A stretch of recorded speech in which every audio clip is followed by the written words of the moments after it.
عاقبۃ للمتقین والصلاۃ والسلام علی اشرف الانبیاء والمرسلین نبینا محمد وعلی آلہ وصحبہ اجمعین اما بعد قال اللہ تعالی فی القرآن الکریم هو الذی ارسل رسولہ بالہدی ودین الحق لیظہرہ علی الدین کلہ۔ اللہ تعالیٰ نے قرآن کریم میں فرمایا ہے، اللہ تعالیٰ نے یہ دین یا پیغمبر اس لیے بھیجے ہیں کہ اللہ اس دین کو تمام ادیان کے اوپر غالب کرے۔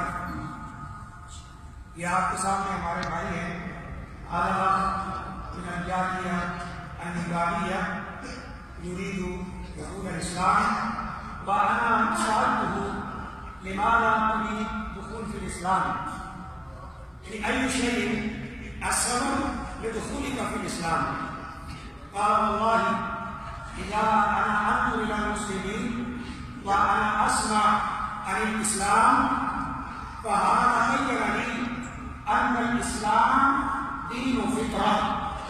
الحمد للہ، یہ دین فطرت ہے۔ میں نے اس بھائی سے پوچھا ہے نیپال سے کہ آپ اسلام کیوں قبول کرنا چاہتے ہیں، تو اس بھائی نے کہا کہ اس لیے کہ میں جب مسلمانوں کو دیکھتا ہوں، دین اسلام کے بارے میں سنتا ہوں، دین اسلام کے شاعر کو دیکھتا ہوں، تو مجھے یہ پتہ چلتا ہے کہ یہ سب سے اچھا دین اور فطرت کیا ہے۔ اللہ اکبر۔ تو یہ ابھی آپ کے سامنے انشاءاللہ شہادتین کا اقرار کریں گے۔ میرے پاس مکتب میں آئے بھائی نے کلمہ پڑھ لیا ہوا ہے، لیکن آپ سب بھائیوں کے سامنے یہ کلمہ شہادت کا اقرار کریں گے۔ اور ہم جانتے ہیں کہ بعض ممالک ایسے ہیں کہ وہاں اسلام قبول کرنا اتنی بڑی پرابلم نہیں ہوتی، جیسے فلپین کے لوگ ہیں۔ فلپین اصل میں مسلمان ریاست تھی، بعد میں ناکامی کے دور حکومت میں اسے کافر اسٹیٹ میں تبدیل کیا گیا، اور اب پھر الحمدللہ واپس اسلامی اسٹیٹ کی طرف یہ منتقل ہو رہی ہے، تو وہاں اتنی پرابلم نہیں۔ لیکن ہمارے یہاں انڈیا وغیرہ میں یا نیپال میں ایسا ہوتا ہے کہ وہاں پرابلم کھڑی ہو جاتی ہے۔ اس کو جو بھائی ان کے ساتھ آئے ہیں، یہ بھائی ان کے ساتھ آئے انڈیا کے، انہوں نے کہا کہ بھائی آپ وہاں جاؤ، مشورہ کرو، غور کرو، پھر آگے اسلام قبول کرو۔ وہ کہتے ہیں میں نے سارا مشورہ غور سب کر لیا ہے اور میں اس نتیجے میں پہنچا ہوں کہ دین اسلام ہی سب سے بہترین ہے۔ تو یہ بھی آپ کے سامنے انشاءاللہ کلمہ پڑھیں گے۔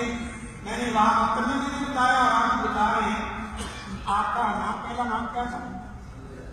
سنجد یادو، اور ان کا نیا نام رکھا ہے عبداللہ۔ اور ان کو میں نے بتایا کہ شہادتین کا مطلب یہ ہے کہ ایک اللہ کے علاوہ کسی کی عبادت جائز نہیں، کسی مورتی کے سامنے جھکنا جائز نہیں، کسی قبر پہ جھکنا جائز نہیں۔ جیسے مورتی پہ جھکنا جائز نہیں، اسی طرح کسی قبر پہ، دہلیز پہ، درگاہ پہ کسی پہ جھکنا جائز نہیں۔ عبادت کس کے لیے ہے؟ اللہ کے لیے۔ یہ کلمے کا پہلا حصہ ہے۔ اور دوسرا ہے کہ نبی اکرم صلی اللہ علیہ وسلم اللہ کے آخری نبی ہیں، یعنی طریقہ محمد رسول اللہ صلی اللہ علیہ وسلم کا ہم نے اپنانا ہے۔ تو یہ بھی آپ کے سامنے کلمہ پڑھیں گے، اس کے بعد آپ بھائیوں کو درخواست کریں، جنہیں مبارکباد بھی دیں اور آپ بھائیوں سے گزارش ہے کہ دین پر قائم رہنے کے لیے دعا بھی کریں۔ آپ سے پیچھے دہرائیں گے ایسا اونچا آواز سے